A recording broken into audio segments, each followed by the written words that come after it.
नमस्कार, आप देख रहे हैं प्रश्नकाल। मैं हूं प्रीति सिंह। संसदीय लोकतंत्र में कार्यपालिका की निगरानी और जवाबदेही तय करने के लिए विधायिका के पास कई तरह के तरीके हैं।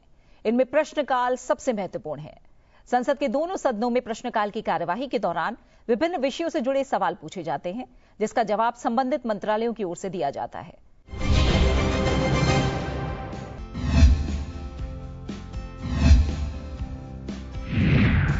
आज के कार्यक्रम का पहला सवाल जुड़ा है लोकसभा से। ये सवाल जुड़ा है नीली अर्थव्यवस्था से।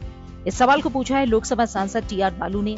उन्होंने मत्स्य पालन, पशुपालन और डेयरी मंत्रालय से पूछा कि क्या सरकार ने मछुआरों और अन्य तटीय समुदायों की आजीविका पर जलवायु परिवर्तन के कारण उत्पन्न खतरे के परिप्रेक्ष्य में नीली अर्थव्यवस्था पर आसन खतरे पर ध्यान दिया है। अगर हाँ, तो इस संबंध में सरकार की शमनकारी प्रतिक्रिया क्या है? क्या खाद्य और कृषि संगठन ने इस संबंध में कोई आवश्यक सहायता देने की पेशकश की है? अगर हाँ, तो क्या सरकार ने इसे स्वीकार कर लिया है? अगर नहीं, तो ब्यौरा क्या है? इस सवाल का जवाब दिया मत्स्य पालन, पशुपालन और डेयरी मंत्रालय में राज्य मंत्री जॉर्ज कुरियन ने। उन्होंने बताया कि मत्स्य पालन विभाग, मत्स्य पालन, पशुपालन और डेयरी मंत्रालय भारत सरकार ने जलवायु परिवर्तन के कारण नीली अर्थव्यवस्था के लिए निकट भविष्य के खतरे पर ध्यान दिया है, जो मछुआरों और अन्य तटीय समुदायों की आजीविका को प्रभावित कर सकता है। इस संबंध में मत्स्य पालन विभाग भारत सरकार ने प्रधानमंत्री मत्स्य संपदा योजना के अंतर्गत तटीय राज्य सरकारों के परामर्श से तट रेखा के करीब स्थित 100 climate resilient coastal fisherman villages के रूप में पहचाना है।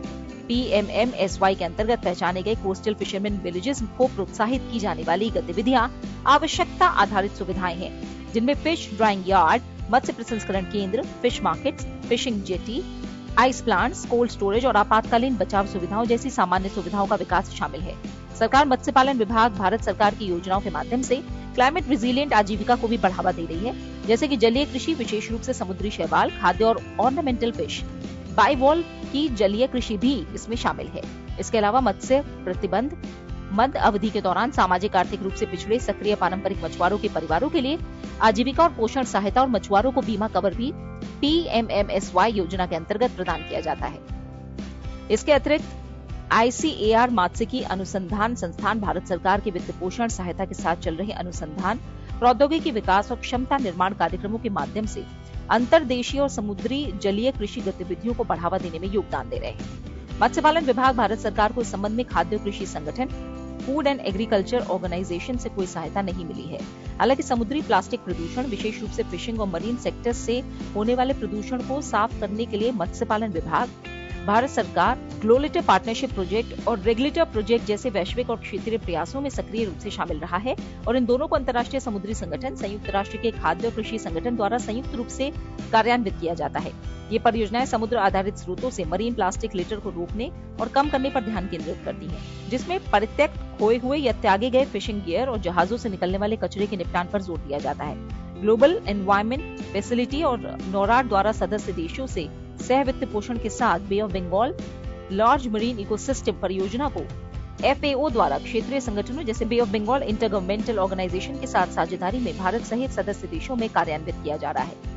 BOBLME परियोजना ecosystem approach to fisheries management की अवधारणा को बढ़ावा दे रही है, जिसका उद्देश्य पारिस्थितिकी, स्वास्थ्य, सामाजिक समानता और आर्थिक सततता को एकीकृत करना है और ये सुनिश्चित करना है कि मात्स्यिकी प्रबंधन व्यापक पारिस्थितिकी तंत्र और सामुदायिक आवश्यकताओं पर ध्यान करता है। मत्स्य पालन विभाग भारत सरकार ने 16 से 19 अक्टूबर 2023 के दौरान BOBP, IGO और NFDB द्वारा आयोजित इंटरनेशनल फिशरीज गवर्नेंस में जलवायु परिवर्तन को मुख्य धारा में लाने और इंडो पैसिफिक क्षेत्र में मात्स्यिकी प्रबंधन उपायों को मजबूत करने पर FAO कार्यशाला की मेजबानी की। इस क्षेत्र के 15 से अधिक क्षेत्रीय मात्स्यिकी निकायों ने इस कार्यक्रम में भाग लिया और मात्स्यिकी प्रबंधन में जलवायु परिवर्तन को मुख्य धारा में लाने के लिए सहयोग के संभावित क्षेत्रों और क्षमता विकास आवश्यकताओं की पहचान की।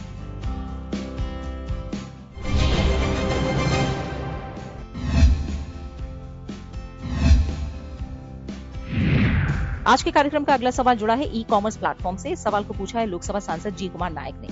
उन्होंने वाणिज्य और उद्योग मंत्रालय से पूछा कि क्या सरकार को पारंपरिक किराना दुकानों पर ई-कॉमर्स त्वरित वितरण प्लेटफॉर्म के तीव्र विकास के प्रभाव, विशेषकर मूल्य निर्धारण और प्रतिस्पर्धा के संबंध में जानकारी है? अगर हाँ, तो इसका ब्यौरा क्या है? अगर हाँ, तो ई कॉमर्स प्लेटफॉर्म और छोटे खुदरा व्यापारियों के बीच समान अवसर सृजित करते हुए निष्पक्ष व्यापार परिपाटियों को सुनिश्चित करने और लागत से कम कीमत पर मूल्य निर्धारण को रोकने के लिए किए जा रहे उपायों का ब्यौरा क्या है? अगर नहीं, तो इसके क्या कारण है? क्या सरकार किराना दुकानों के हितों की रक्षा करने और पारस्परिक लाभ के लिए ई कॉमर्स प्लेटफॉर्म के साथ उनके एकीकरण को बढ़ावा देने के लिए विनियामक ढांचे पर विचार कर रही है? अगर हाँ, तो ब्यौरा क्या है? सरकार द्वारा किराना दुकानों को आधुनिक बनाने, उनके प्रचालन में सुधार लाने और विकसित हो रही डिजिटल अर्थव्यवस्था में प्रतिस्पर्धी बने रहने में उनकी सहायता करने के लिए प्रदान किए जा रहे सहायता तंत्रों का ब्यौरा क्या है?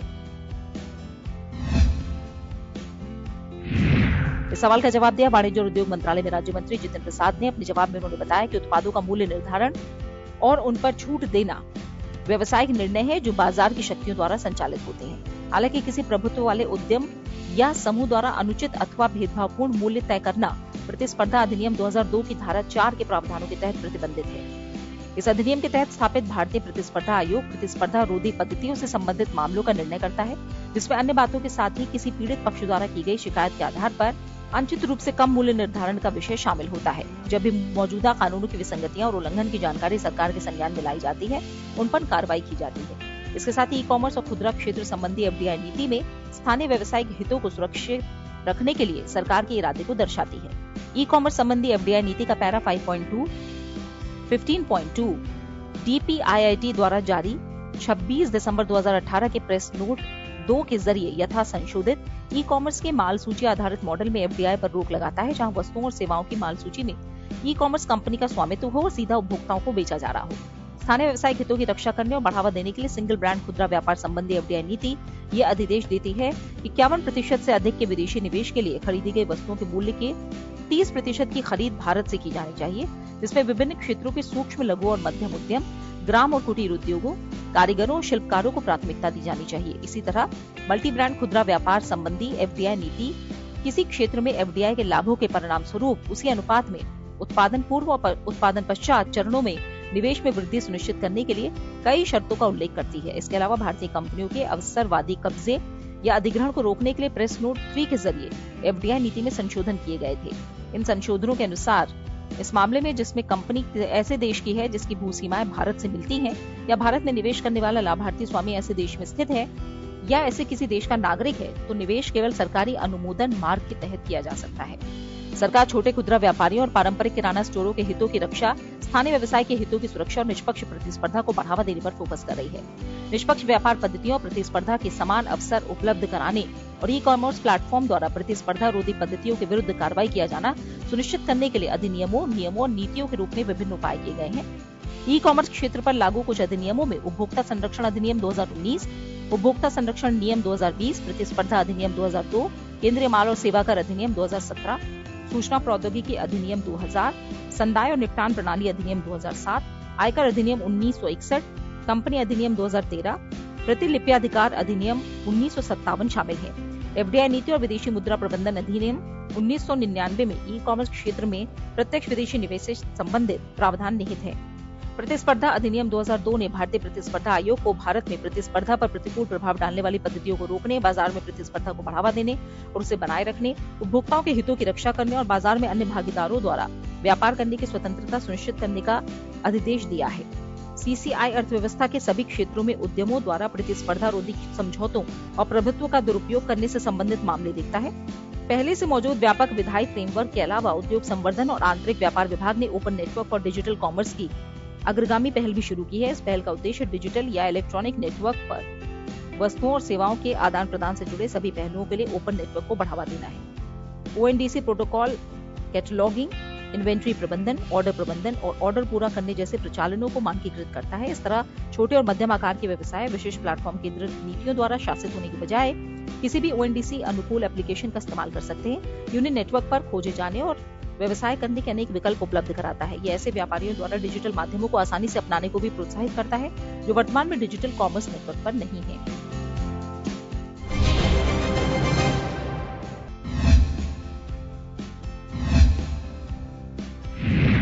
आज के कार्यक्रम का अगला सवाल जुड़ा है अंतर्राष्ट्रीय आयोजनों में भारतीय निर्यातक से।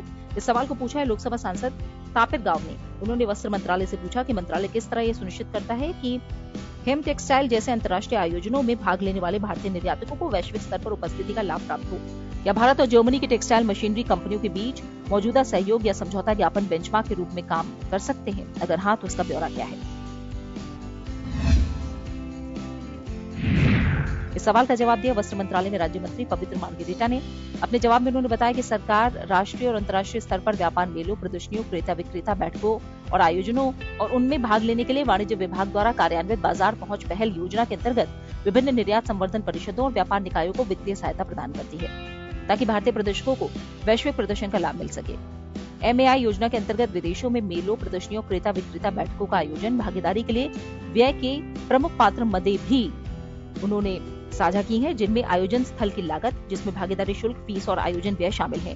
क्रेता भागीदारी के लिए डिजिटल मार्केटिंग सहित प्रचार, विपणन, प्रचार पर होने वाला प्रचार खर्च, कैटलॉग, मुद्रित और डिजिटल सामग्री की लागत, जिसमें ई कैटलॉग, ई ब्रोशर, वेब बैनर, ऑनलाइन विज्ञापन और इसके डिजाइन और विकास, निर्माण सहित अन्य सामग्री की लागत शामिल है।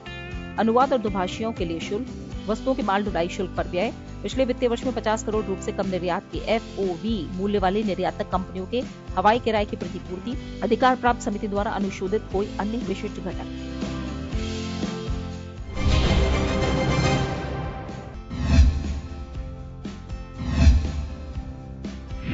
आज के कार्यक्रम का अगला सवाल जुड़ा है समीकरण योजना से। सवाल को पूछा है लोकसभा सांसद डॉक्टर मल्लू रवि ने। उन्होंने वाणिज्य और उद्योग मंत्रालय से पूछा कि क्या सरकार ने वर्तमान वैश्विक आर्थिक मंदी के दौरान निर्यात को बढ़ावा देने के लिए ब्याज समीकरण योजना के साथ ही अतिरिक्त उपाय किए हैं। यदि हाँ, तो ब्यौरा क्या है और इन उपायों से विशेषकर तेलंगाना के निर्यातकों के समक्ष आने वाली चुनौतियों का कितना समाधान हो पाएगा।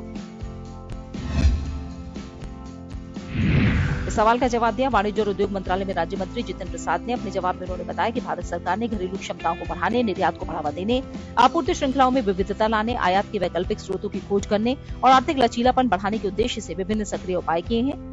निर्यात को बढ़ावा देने, निवेश को आकर्षित करने और व्यापार में सुगमता को प्रोत्साहन देने के लिए सरकार ने समय समय पर कई प्रमुख पहल और नीतिगत उपाय किए हैं, जिनमें 1 अप्रैल 2023 से लागू विदेश व्यापार नीति भारत को वैश्विक बाजार में अधिक प्रभावी रूप से जोड़ने, व्यापार प्रतिस्पर्धात्मकता को सुधारने और देश को भरोसेमंद और विश्वसनीय व्यापार साझेदार के रूप में स्थापित करने के लिए डिजाइन की गई है। देश भर में 65 निर्यात सुविधा केंद्रों की स्थापना की गई है, जिसका उद्देश्य विशेषकर MSME निर्यातकों को अपने उत्पादों और सेवाओं को विदेशी बाजारों में निर्यात करने में अपेक्षित मार्गदर्शन और सहायता प्रदान करना है। निर्यात को बढ़ावा देने के लिए कई स्कीमें, निर्यात के लिए व्यापार अवसंरचना स्कीम और बाजार अभिगम पहल स्कीम के माध्यम से सहायता प्रदान की जा रही है। वस्त्र क्षेत्र की श्रम उन्मुख कुछ मदों के निर्यात को बढ़ावा देने के लिए राज्य केंद्रीय लेवी और करों में छूट स्कीम 7 मार्च 2019 से लागू की गई है। इस्पात और रसायन जैसे क्षेत्रों के लिए RODTEP स्कीम लाभ को इन क्षेत्रों की निर्यात प्रतिस्पर्धात्मकता बढ़ाने के लिए 15 दिसंबर 2002 से बढ़ाया गया है। वर्तमान में 10,642 टैरिफ लाइनें स्कीम के अंतर्गत शामिल हैं। चालू वित्तीय वर्ष 2024-25 के लिए RODTEP स्कीम के लिए बजट आवंटन 16,575 करोड़ रुपए है। RODTEP स्कीम का लाभ भी घरेलू प्रशुल्क क्षेत्र से निर्यात के लिए 30 सितंबर 2025 तक बढ़ा दिया गया है। व्यापार को सुविधाजनक बनाने और निर्यातकों द्वारा मुक्त व्यापार समझौता के उपयोग को बढ़ाने के लिए उद्गम प्रमाण पत्र के लिए समान डिजिटल प्लेटफॉर्म लॉन्च किया गया है। हर जिले में निर्यात क्षमता वाले उत्पादों की पहचान करके उन उत्पादों का निर्यात करने के लिए बाधाओं को दूर करने और जिले में रोजगार सृजित करने के लिए स्थानीय निर्यातकों, विनिर्माताओं को सहायता प्रदान करने के लिए निर्यात हब के रूप में जिले पहल शुरू की गई है। सरकार ने अंतर्राष्ट्रीय व्यापार के लिए सूचना और मध्यस्थता मंच के रूप में ट्रेड कनेक्ट प्लेटफॉर्म लॉन्च किया है, जो नए और मौजूदा दोनों निर्यातकों के लिए व्यापार सेवाएं प्रदान करने के लिए विदेशों में स्थित भारतीय मिशनों और वाणिज्य विभाग के पदाधिकारियों और अन्य संगठनों के अधिकारियों को एक साथ लाता है। भारत के व्यापार, पर्यटन, प्रौद्योगिकी और निवेश के लक्ष्यों को बढ़ावा देने के लिए विदेशों में स्थित भारतीय मिशनों की सक्रिय भूमिका में वृद्धि की गई है। विदेश में स्थित वाणिज्य मिशनों, निर्यात संवर्धन परिषदों, अन्य बोर्डों, प्राधिकरणों और उद्योग संघों के साथ निर्यात निष्पादन की नियमित रूप से निगरानी की जा रही है और समय समय पर सुधारात्मक उपाय किए जा रहे हैं। राज्यसभा में प्रश्नकाल के दौरान विभिन्न दलों के सांसदों ने मंत्रालयों से जुड़े कई विषयों पर अहम सवाल किए, जिसका सरकार की ओर से जवाब दिया गया।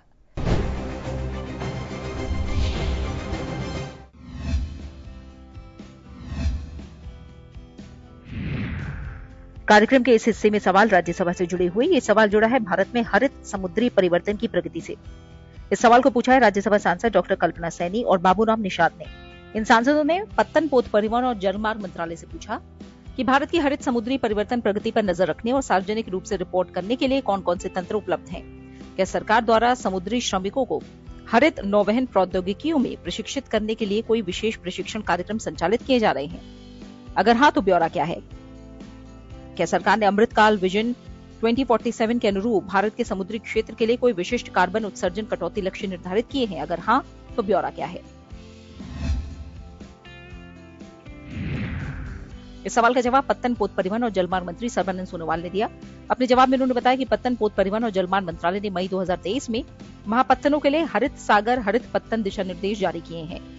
इन दिशा निर्देशों में पर्यावरण निष्पादन संकेतकों से संबंधित डेटा को ट्रैक करने और प्रकाशित करने की रूपरेखा दी गई है। भारत सरकार ने नौवहन महानिदेशालय के माध्यम से विशेष रूप से गैसों या अन्य लो फ्लैश पॉइंट फ्यूल का उपयोग करके अंतर्राष्ट्रीय पोत सुरक्षा संहिता के अंतर्गत आने वाले ईंधनों का उपयोग करने वाले पोतों पर फोकस करते हुए समुद्री कामगारों को उभरती हुई हरित नौवहन टेक्नोलॉजी के लिए आवश्यक कौशल से लैस करने के लिए कई प्रशिक्षण कार्यक्रम शुरू किए गए हैं, जिनमें IGF कोड के अंतर्गत आने वाले ईंधनों का उपयोग करने वाले पोतों के लिए बुनियादी प्रशिक्षण, IGF कोड के अंतर्गत आने वाले ईंधनों का उपयोग करने वाले पोतों के लिए उच्च स्तरीय प्रशिक्षण। इन दोनों प्रशिक्षण कार्यक्रमों का उद्देश्य वैकल्पिक ईंधनों और उन्नत ईंधन प्रणालियों की हैंडलिंग में समुद्री कामगारों की सक्षमता को बढ़ाना है, जिससे हरित नौवहन और सतत समुद्री विकास के प्रति सरकार की प्रतिबद्धता में सहयोग मिलेगा। अमृतकाल विजन 2047 के अनुरूप कई लक्ष्य निर्धारित किए गए हैं, जिनमें व्यापक हरित पहल के माध्यम से भारत के समुद्री क्षेत्र को पर्यावरणीय अनुकूल संधारणीय उद्योग में बदलने पर जोर दिया गया है। कार्बन उत्सर्जन में कमी 2030 तक प्रति टन कार्यों के कार्बन उत्सर्जन में 30% की कमी लाना और 2047 तक 70% की महत्वाकांक्षी कमी लाना। भारत ने हांगकांग शिप रिसाइकलिंग समझौते का अनुसमर्थन किया है, जो जून 2025 से प्रवृत्त होगा। 2029 तक देश में 5 ग्रीन हाइड्रोजन अमोनिया हब और 1000 से ज्यादा हरित जलयानों का विकास करना। नवीकरणीय ऊर्जा को अपनाना। 2030 तक सभी महापत्तनों पर 60% नवीकरणीय ऊर्जा को अपनाना, जिसे 2047 तक बढ़ाकर 90% करना है। ऊर्जा कुशल विकल्प के रूप में तटीय नौवहन को बढ़ावा देना। तट से पोत तक पावर सप्लाई की व्यवस्था करना।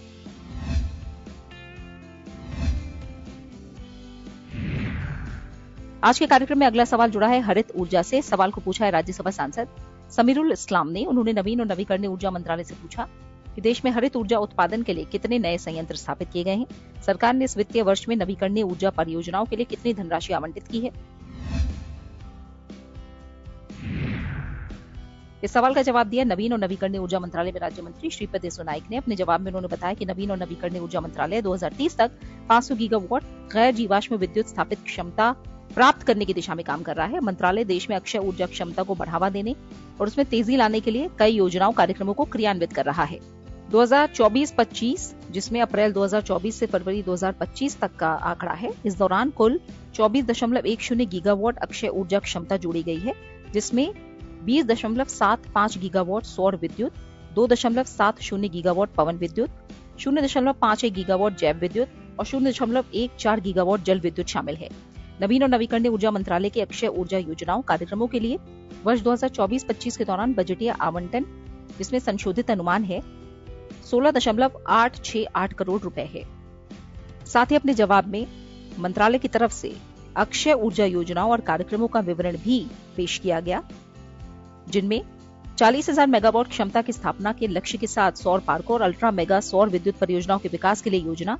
इस योजना के तहत भूमि, सड़क, विद्युत निकासी प्रणाली, जल की सुविधाएं जैसी अवसंरचना सभी सांविधिक स्वीकृतियों, अनुमोदनों के साथ विकसित की जाती है। इस तरह यह योजना देश में उपयोगिता स्तरीय की सौर परियोजनाओं के शीघ्र विकास में मदद करती है। देश में 1 करोड़ घरों के लिए 75,021 करोड़ रुपए के परिव्यय के साथ वित्त वर्ष 2026-27 तक रूफटॉप सौर की स्थापना करने के लिए पीएम सूर्य घर मुफ्त बिजली योजना, उच्च दक्षता सौर पीवी मॉड्यूलों में गीगावाट स्तर की उत्पादन क्षमता प्राप्त करने के लिए राष्ट्रीय उच्च दक्षता सौर पीवी मॉड्यूल कार्यक्रम नाम की उत्पादन से जुड़ी प्रोत्साहन योजना, छोटे ग्रिड संबद्ध सौर ऊर्जा विद्युत संयंत्रों, स्टैंड अलोन सौर चालित कृषि पंपों और मौजूदा ग्रिड से जुड़े कृषि पंपों के सौरीकरण को बढ़ावा देने के लिए पीएम कुसुम योजना। ये योजना न केवल किसानों के लिए बल्कि राज्यों और डिस्कॉम के लिए भी लाभदायक है। राज्यों को कृषि उपभोक्ताओं को बिजली पर दी जा रही सब्सिडी की बचत होगी और डिस्कॉमों को सस्ती और विद्युत मिलेगी, जिससे अंत में पारेषण और वितरण हानियां नहीं होंगी। सरकारी उत्पादकों द्वारा स्वयं के उपयोग के लिए अथवा सरकारी संस्थाओं के उपयोग के लिए सीधे या वितरण कंपनियों के माध्यम से व्यवहार्यता अंतराल वित्त पोषण सहायता के साथ 12,000 मेगावाट ग्रिड कनेक्टेड सौर फोटोवोल्टेक विद्युत परियोजनाओं की स्थापना के लिए केंद्रीय सार्वजनिक क्षेत्र के उपक्रम की योजना चरण 2। भारत को ग्रीन हाइड्रोजन और उसके डेरिवेटिव के उत्पादन, उपयोग और निर्यात के लिए विश्व हब बनाने के लक्ष्य से 19,744 करोड़ रुपए के परिव्यय से राष्ट्रीय ग्रीन हाइड्रोजन मिशन शुरू किया गया। ग्रीन एनर्जी कॉरिडोर, अक्षय ऊर्जा परियोजनाओं के लिए इंट्रा स्टेट ट्रांसमिशन प्रणाली तैयार करना। कुल 10 राज्यों में अक्षय ऊर्जा परियोजनाओं से विद्युत की निकासी के लिए ट्रांसमिशन अवसंरचना स्थापित करने के लिए केंद्रीय वित्तीय सहायता प्रदान की जाती है।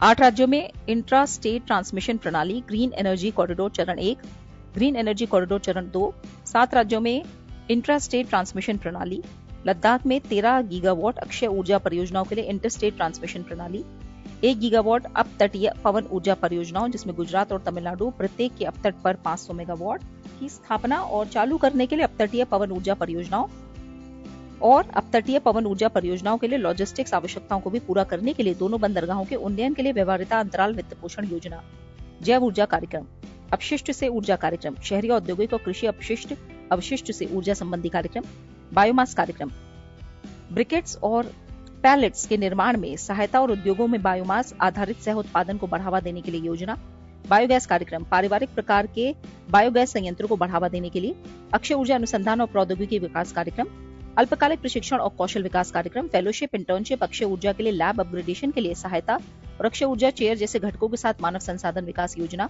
जहां ग्रिड के माध्यम से बिजली की आपूर्ति तकनीकी आर्थिक रूप से व्यवहार्य नहीं है, ऑफ ग्रिड सौर लाइटिंग प्रदान करने के प्रावधान के साथ प्रधानमंत्री जनजातीय आदिवासी न्याय महाअभियान और धरती आबा जनजातीय ग्राम उत्कर्ष अभियान के अंतर्गत नई सौर विद्युत योजना।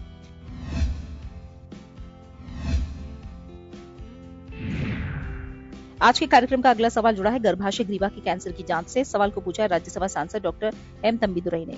उन्होंने स्वास्थ्य और परिवार कल्याण मंत्रालय से पूछा कि क्या सरकार को इस बात की जानकारी है कि देश में केवल 2% से भी कम महिलाओं की गर्भाशय ग्रीवा के कैंसर के लिए जांच की जाती है। अगर हाँ तो ब्यौरा क्या है। 15 से 50 वर्ष की आयु की इन महिलाओं का राज्यवार आंकड़ा क्या है जिनकी गर्भाशय ग्रीवा के कैंसर के लिए जांच की गई है। लड़कियों और महिलाओं के लिए गर्भाशय ग्रीवा कैंसर की टीकाकरण को बढ़ावा देने के लिए सरकार ने क्या उपाय किए हैं या प्रस्तावित किए जाने हैं। इस सवाल का जवाब दिया स्वास्थ्य और परिवार कल्याण मंत्रालय में राज्य मंत्री प्रताप राव जाधव ने। अपने जवाब में उन्होंने बताया कि सामान्य कैंसर जिसमें मुख, स्तन, गर्भाशय ग्रीवा का कैंसर है, इनके सहित गैर संचारी रोगों की जांच आयुष्मान आरोग्य मंदिर के अंतर्गत प्रदान की जाने वाली सेवाओं का महत्वपूर्ण हिस्सा है। राष्ट्रीय एनसीडी पोर्टल के अनुसार 18 मार्च 2025 तक 30 वर्ष से अधिक आयु वाली महिलाओं की 25 करोड़ 16 लाख जनसंख्या में से 9 करोड़ 51 लाख की गर्भाशय ग्रीवा कैंसर के लिए जांच की जा चुकी है। गर्भाशय ग्रीवा कैंसर के लिए मानव पेपिलोमा वायरस टीका सार्वभौमिक टीकाकरण कार्यक्रम का हिस्सा नहीं है।